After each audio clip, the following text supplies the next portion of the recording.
이번 시간에 우리 기출문제를 같이 한번 풀어보도록 하겠습니다.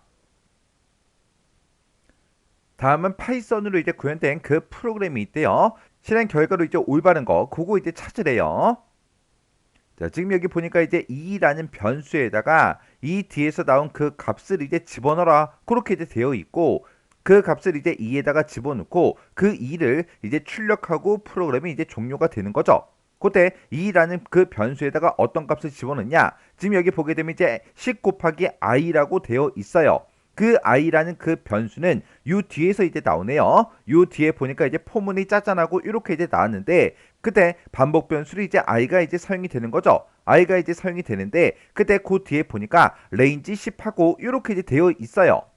그러면 이 range라는 거는 연속된 그 숫자를 이제 생성해 주죠. 생성해 주는데 그때 10이라고 되어 있는데 최종값 10하고 최종값만 써져 있는 거죠. 초기값은 아예 없어요. 초기값이 없기 때문에 얘는 이제 0부터 이제 시작할 거고요. 최종값이 10이니까 최종값 마이너스 1까지 그 연속된 숫자를 이제 생성해 줍니다. 그러면 여기서 이제 i라는 그 변수에서 생성되는 그 값들은 0부터 시작해서 9까지 이렇게 이제 숫자가 쭉쭉쭉 전부 다 이제 만들어지겠죠. 그리고 그 뒤에 보니까 if가 이렇게 이제 나왔어요. 자, 지금 여기 보니까 이제 i라는 그 변수가 지금처럼 0부터 9까지의 그 숫자를 이제 만들어내는데 그 값을 %2, 2로 나눴을 때 나머지 값을 구해라. 그 나머지가 0이랑 똑같아? 그렇게 이제 물어보는 거죠. 해서 여기서는 리스트 이제 2라는 걸 이제 선언하는데 이 반복문을 통해서 i가 0부터 9까지 일씩 증가하면서 이렇게 이제 값들을 만들어내요. 그때 그 i의 값을 2로 나눴을 때 그때 나머지가 0인 경우에만 10 곱하기 i 요거를 이제 계산한 그 값으로 초기화시켜서 우리 2라는 그 리스트를 이제 만들어 주는 겁니다.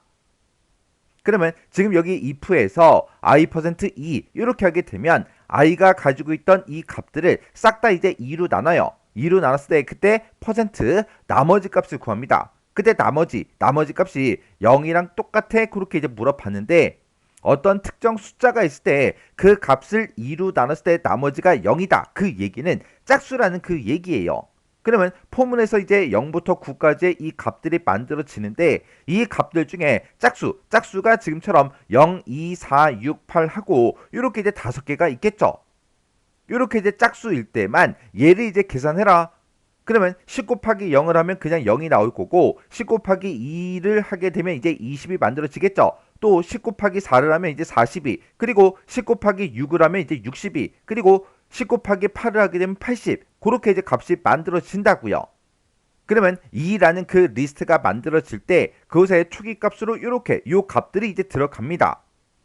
그래서 그 밑에서 우리 프린트 2라고 해서 2라는 그 리스트에 들어있는 그 값을 출력하고 이제 끝내주는 거죠.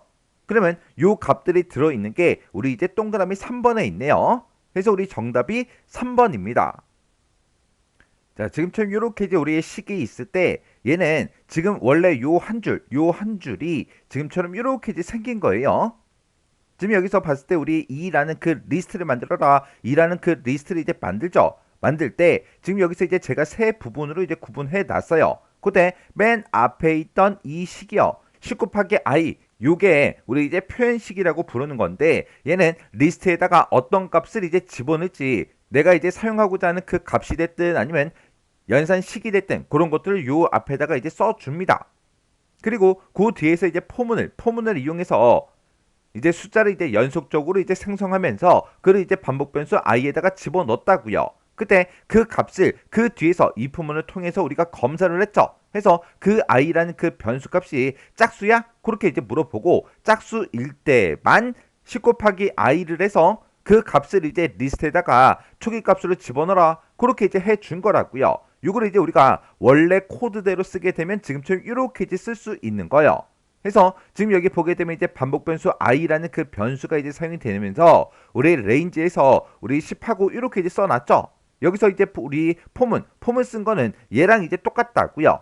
그리고 그 밑에서 우리 if 문을 이용해서 지금처럼 i라는 그 변수 값이 짝수야? 그거 이제 물어본 것도 이제 똑같고요. 만약에 짝수일 때만 2라는 그 리스트에다가 append 추가시켜라. 뭘 추가시켜라? 지금 10 곱하기 i한 그 값을 이제 2라는 그 리스트에다가 추가해라, 추가해라, 추가해라. 그렇게 이제 돼 있는 거예요. 그러면 내가 지금 이렇게 코드를 이제 써서 우리가 이제 실행을 시키든 이렇게 이제 실행을 시키든 어차피 결과값은 똑같다고요. 원래 파이썬 프로그램 코드를 이제 작성하게 되면 지금처럼 이렇게 이제 작성할 수 있는데 이런 것들을 우리가 이제 간략하게 요약을 해서 줄여서 간략하게 표현하는 그 방법이 있어요. 그 방법을 보고 리스트 컴프리hen션 그렇게 이제 부릅니다. 해서 우리 이제 리스트 컴프리hension이라는 거는 리스트를 이제 생성할 때 여러 줄의 코드를 우리가 작성을 이제 해줘야 되는데 그거를 한 줄로 이제 간결하게 표현하는 그 방법을 보고 우리가 얘기하는 거예요. 그때 우리 이제 리스트 컴프리hension 얘를 이제 쓸 때 그때 형식이 딱 정해져 있어요. 그때 형식은 지금처럼 맨 앞에다가 이제 표현식을 먼저 써주고요. 그리고 포문을 이렇게 이제 써주는데 그때 아이템인 이터러블 이렇게 이제 써주고 그 뒤에다가 이제 if 조건을 써주면 됩니다. 그러면 if에서 쓴 그 조건 있죠. 그 조건이 참일 때만 이 표현식을 실행을 이제 시켜서 우리 리스트에다가 그 값을 이제 추가시켜 줘요.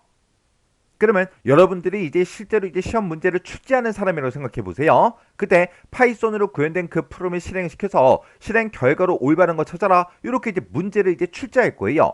그때 여러분들 같으면 지금처럼 이렇게 이제 문제를 출제하겠어요? 아니면 이렇게 이제 문제를 출제하겠어요?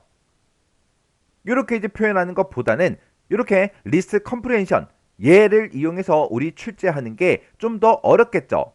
해서 이런 형태로 시험 문제가 얼마든지 출제가 될 수가 있다고요.